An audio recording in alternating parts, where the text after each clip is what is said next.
नमस्कार दोस्तों, मैं हूँ नेहा और आज मैं आपको एक बहुत ही अच्छी कहानी सुनाने जा रही हूँ जिसमें एक पिता ने अपनी बेटी के साथ कुछ ऐसा किया जिसके बारे में आप सोच भी नहीं सकते हैं।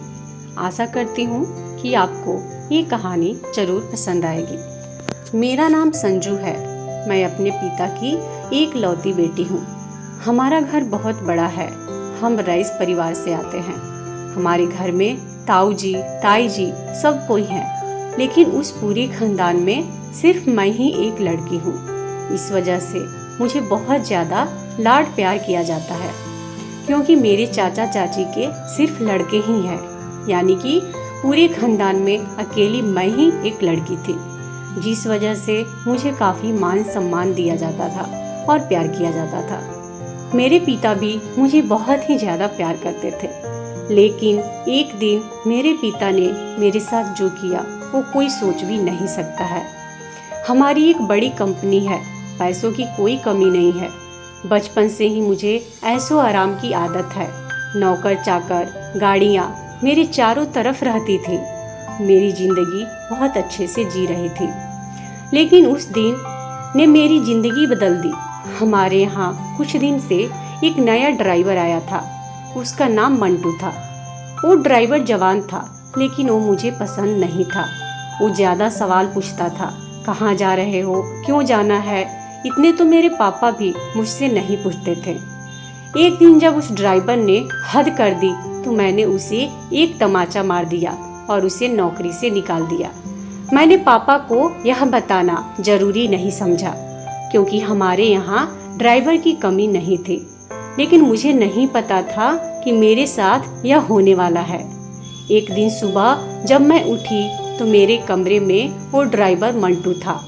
वो ड्राइवर मेरे कमरे में इतनी सिक्योरिटी के बीच कैसे आ गया मुझे पता नहीं था। शायद मैंने उसे मारा था, इस बात का बदला लेने उसे आया था। मैंने कहा कि तुम यहाँ क्या कर रहे हो। वो बोला कि मैं तुम्हारा पति हूँ। कल रात को तुम्हारे पिता ने मेरी शादी तुमसे करवा दी है। मैंने कहा कि तुम पागल हो, मेरे पिता तुमसे शादी करवाएंगे और शादी हो गई मुझे पता भी नहीं चला। फिर उसने कहा कि मुझे पता था कि तुम यह बात नहीं मानोगी, इसलिए मैं तुम्हें तस्वीरें दिखाता हूँ। उसने अपने मोबाइल से हमारी शादी की तस्वीरें दिखाई। वो सच बोल रहा था। मैं उसके साथ मंडप पर बैठी थी। मुझे होश नहीं था और मेरे पिता भी मेरा कन्यादान करते उस तस्वीर में थे। मुझे उस तस्वीर को देखकर भरोसा नहीं हुआ कि मेरे पिता जो मुझे इतना प्यार करते थे वो मेरी शादी बेहोशी में और मेरी मर्जी के बिना एक ड्राइवर से करवा सकते हैं। मैं उसी समय अपने पिता के पास गई। पापा को कहा कि पापा यह सब क्या है, यह कोई नाटक है। यह ड्राइवर के साथ आपने मेरी शादी करवा दी, वो भी मुझे बेहोश करके। आप ऐसा कैसे कर सकते हैं। पापा ने कहा वो मजबूर है। मैंने कहा हम मजबूर हैं, इतने बड़े होने के बाद भी इसकी क्या औकात है, हम इसके आगे कैसे मजबूर हो सकते हैं। वो बोला कि जबान संभाल कर बात करो, अब मैं तुम्हारा पति हूँ। मैंने बोला अब मैं इस शादी को नहीं मानती। यह कैसी शादी, यह मेरी मर्जी के खिलाफ है। वो बोला कि मर्जी तुम्हारे बाप की थी, जो इस तस्वीर में साफ दिखाई दे रहा है। वो बोला चलो अब मेरे साथ। मैंने कहा चलो कहाँ, यह मेरा घर है।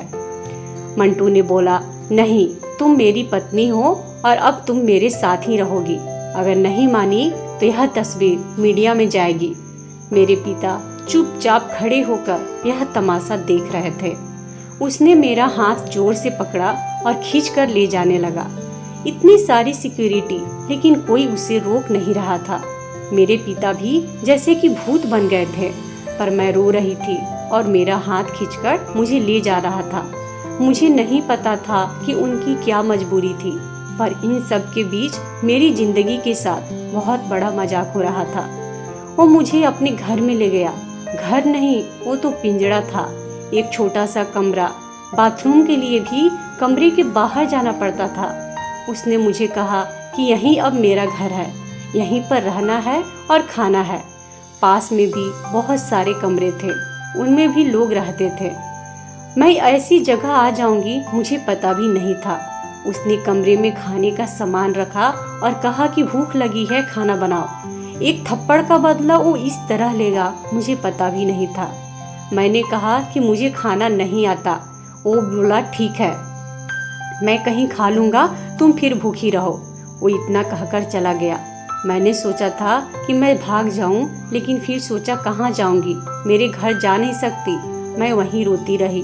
भूखी शाम हो गई थी, मुझे भूख लग रही थी।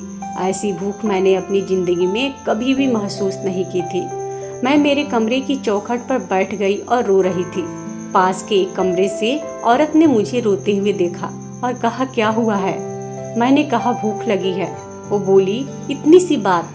उसने अपने कमरे से एक रोटी और थोड़ी दाल मुझे दी। उसने मैंने खाया। मैंने हर तरह के पकवान खाए, लेकिन वो रोटी और दाल खाकर मुझे जो अनुभव हुआ, लगा जैसे मैंने भगवान को पा लिया हो। रात हो गई थी। मंटू भी वापस आया। आते ही उसने कमरे का दरवाजा लगा दिया। मुझे डर था कि वो कहीं मेरे साथ जबरदस्ती ना करे, लेकिन वो चुपचाप एक कोने में सो गया। इतने बड़े महल से एक कमरे में भी अजनबी के साथ मैंने सोचा कि अब यह मुझसे बर्दाश्त नहीं करूंगी। मैं उस रात सोई नहीं और सुबह उसके उठने से पहले कमरे से भाग निकली। मैं अपने एक दोस्त के यहाँ गई, लेकिन जब मैं उसके घर पहुँची तो उसने मुझे दरवाजे से अंदर नहीं आने दिया। बोला कि तुम्हारे पापा का फोन आया था कि अगर किसी ने भी तुम्हारी मदद की तो अंजाम अच्छा नहीं होगा। उसने मेरे मुंह पर ही दरवाज़ा बंद कर लिया। मैंने सोचा था कि वापस उस कमरे में नहीं जाऊंगी, लेकिन कुछ ही घंटों में मैं समझ गई कि मेरे लिए अब उससे ज़्यादा सुरक्षित कोई भी जगह नहीं है। इसलिए मैं वापस वहीं लौट आई। मुझे वापस देखकर वो बोला कि क्यों आ गई हो, तुम्हें मुझसे कोई बचा नहीं सकता है। मैंने अपने आप को इतना मजबूर पहले कभी महसूस नहीं किया था। मैं इसी तरह से वहाँ अपना जीवन काट रही थी। मुझे वहाँ रहते अब 10 दिन हो गए थे। खाना मैं बना नहीं पाती थी, जैसा भी बनता था मैं खाती थी। फिर एक दिन चक्कर खाकर गिर गई और जब मुझे होश आया तो मैंने अपने पिता के घर में थी। सामने मेरे पापा थे। उन्हें देखकर ही मुझे गुस्सा आ गया। मैंने कहा आप मुझे यहाँ क्यों ले आए हैं, मुझे वहीं मरने क्यों नहीं दिया। उस कमरे में वो ड्राइवर भी था। पापा बोले बेटा, मैंने तुझे कितना समझाया लेकिन तू नहीं मानी, तो आखिरकार मुझे यह तरीका अपनाना ही पड़ा। तुम जिस माहौल में रहकर 10 दिन में परेशान हो गई हो, उस जगह से उठकर मैंने यह सब बनाया है। तुम्हें यह सब ऐसे ही मिल गया तो तुम्हें इसकी कोई कदर नहीं रह गई। तुम शराब के नशे में रहती हो। हमारे घर जो काम करते हैं तुम उन्हें इंसान नहीं समझती हो। कितने लोगों को तुमने मुझसे छिपाकर नौकरी से निकाल दिया है। तुम्हें पता है नौकरी क्या होती है, कैसे परिवार चलता है। शायद तुम इन 10 दिनों में कुछ सीख पाई होगी। यह ड्राइवर मंटू नहीं है, इसका असली नाम धीरज है। मेरे दोस्त और बिजनेसमैन मुकेश का यह लड़का है। यह तुमसे शादी करना चाहता था। मैंने ही इसे कहा था कि तुम पहले उसे जान लो। तुम्हें उसने फॉलो किया तो समझ गया कि तुम गलत रास्ते पर हो। इसलिए हम दोनों ने मिलकर यह नाटक किया ताकि तुम्हारी आंखें खुल सके। जिस रात तुम्हारी शादी करवाई थी उस रात भी तुम नशे में घर पर आई थी। पैसे और जिंदगी की कद्र करो, सबके नसीब में यह नहीं होता है। तब मुझे पता चला कि यह सब मेरे लिए था, मुझे सिखाने के लिए। और सच में इन सब से मेरी आंखें खुल गई। मैं एक नई इंसान ही बन गई। धीरज ने भी मेरा फायदा उठाने की कोशिश नहीं की। मुझे पता चल गया था कि धीरज मुझसे कितना प्यार करता है। मेरे पिता की यह सीख की वजह से मैं एक नया इंसान बन गई थी। मैं अपने पिता की गले लगकर बहुत जोर जोर से रोने लगी। बोली कि पिताजी मुझे माफ़ कर दीजिए। ऐशो आराम के चक्कर में मैंने खुद को बिगाड़ लिया था। ऐशो आराम के चक्कर में मैं बिल्कुल नहीं भूल चुकी थी कि इंसानों की कदर कैसे करनी चाहिए। और मैं बहुत ज़्यादा रईस हूँ। इसी घमंड में मैं अपने से छोटों लोगों का कदर ही नहीं करती थी। और इसी घमंड के वजह से मैंने धीरज को भी थप्पड़ मारा था, यह समझकर कि यह हमसे छोटा ड्राइवर है तो यह मुझे सीख क्यों देता रहता है। लेकिन धीरज सच में बहुत ही अच्छा लड़का है। इसलिए धीरज ने मेरी आंखें खोलने के लिए मेरे साथ नाटक किया और आपने और धीरज ने मिलकर मेरी आंखें खोली, मुझे एक अच्छा इंसान बनाया। इसलिए दिल से मैं आप दोनों का धन्यवाद बोलती हूँ। दोस्तों, आपको ये कहानी कैसी लगी हमें कमेंट बॉक्स में ज़रूर बताएं।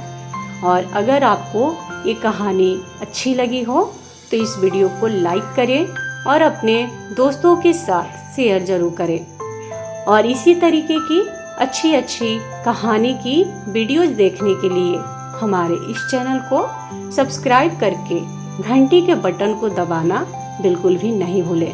धन्यवाद दोस्तों।